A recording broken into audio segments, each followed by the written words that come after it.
Chers amis les journalistes, vous aurez constaté avec le G7 et en même temps que l'opinion nationale et internationale, la clôture du dialogue organisé à la Cité de l'Union africaine sous la supervision de M. Edom Kodjo, désigné par l'Union africaine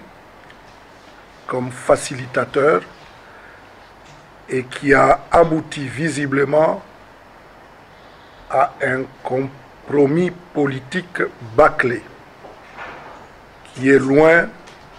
d'apporter la moindre solution fiable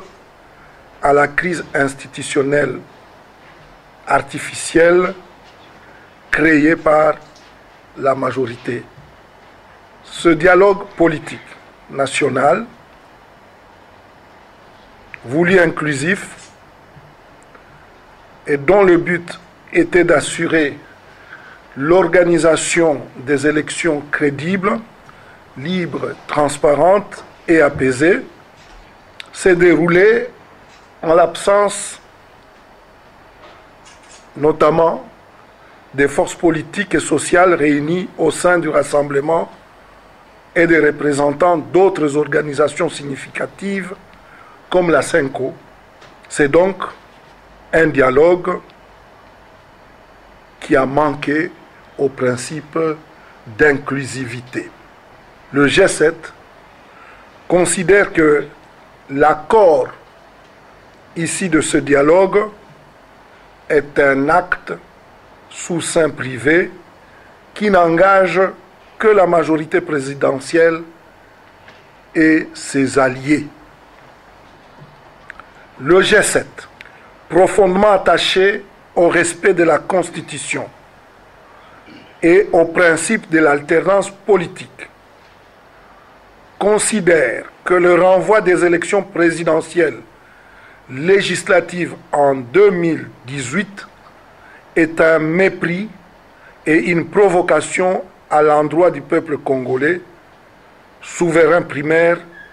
en vertu de l'article 5 de la Constitution. Le report des scrutins présidentiels et législatifs ne se justifie pas pour des raisons évidentes qui constituent en même temps la faiblesse de ce compromis politique. Il est en effet inconcevable d'admettre qu'avec un fichier électoral fin prêt au 31 juillet 2017, la CENI mette 9 mois de plus à tourner en rond avant d'organiser le scrutin le 29 avril 2018. Pour ce qui est de séquence des élections, l'ambiguïté relevée dans les textes de l'accord qui ouvre la possibilité d'organiser concomitamment les locales avec les élections présidentielles, législatives, nationales et provinciales, alors qu'on a évoqué des contraintes d'ordre technique, logistique et des délais dits incompressibles, il est curieux de voir que l'accord des participants à ce dialogue prévoit la présentation par la CENI des budgets tendant à confirmer l'organisation concomitante de tous les scrutins présidentiels, législatifs, provinciaux et locaux. Le but, mesdames et messieurs les journalistes, le but inavoué étant de tirer en longueur et de rendre impossible l'organisation des dites élections. L'opinion se souviendra que le 19 et 20 septembre 2016, faute d'avoir convoqué le corps électoral, les Congolaises et Congolais avaient décidé de marcher pacifiquement pour protester contre le pouvoir organisateur et le gouvernement de la majorité. Les souvenirs douloureux des morts et blessés graves, victimes de la répression sauvage des forces de l'ordre à la solde du pouvoir, n'ont daigné convaincre le participant du dialogue de la cité de l'Union africaine de tenir compte des dispositions pertinentes de la Constitution quant au délai impératif de 120 jours au maximum pour la convocation du corps électoral par la CENI en cas de report. C'est ici donc l'occasion de désapprouver l'attitude du juge constitutionnel qui a préféré siéger irrégulièrement en violation de la Constitution et de son propre règlement intérieur pour autoriser arbitrairement la CENI à prolonger indéfiniment les délais de convocation du corps électoral pour la présidentielle. En ce qui concerne la gestion du pays, pour la période dite intérimaire, il n'appartient pas à un groupe d'individus réunis dans un forum non inclusif de décider des missions et attributions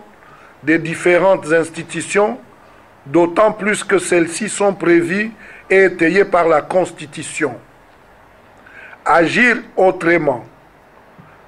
comme cela pourrait être le cas après le 19 décembre, ne peut que relever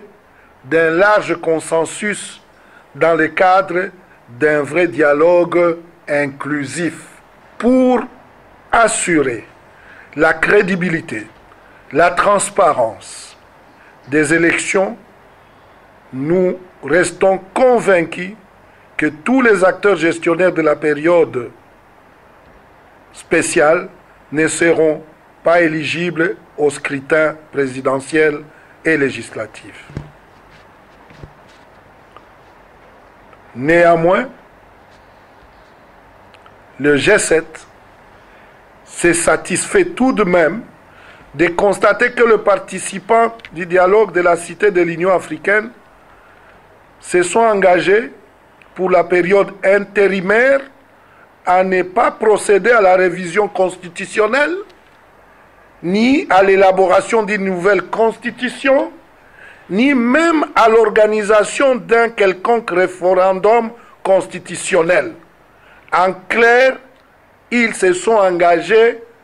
à ne pas revisiter l'article 220, pierre angulaire de notre Constitution. Le G7 a pris connaissance des conclusions du Conseil des ministres européens des Affaires étrangères adopté ce 17 octobre 2016 à Luxembourg. Il salue ces conclusions qui répondent aux aspirations profondes du peuple congolais. Le G7 appelle à leur mise en œuvre car elles s'inscrivent en ligne droite de la Constitution de la République démocratique du Congo et de la résolution 2277 ouvrant la voie à une solution rapide et pacifique à la crise politique créée et entretenue délibérément par les autorités congolaises dans le but de conserver éternellement le pouvoir. Le G7 demeure déterminé et disponible à s'impliquer activement dans un dialogue inclusif, transparent et impartial qui conduit à l'organisation des élections présidentielles et législatives crédibles dans les délais les plus courts. Le G7 profite de cette opportunité pour demander aux organisations régionales et sous-régionales qui vont se réunir à Luanda le 27 octobre 2016 de soutenir sans équivoque le peuple congolais dans sa lutte pour le respect de la Constitution et l'avènement d'une alternance démocratique pacifique. Le G7 reste mobilisé pour garantir le respect de la Constitution et de l'alternance démocratique en RDC. Je vous remercie.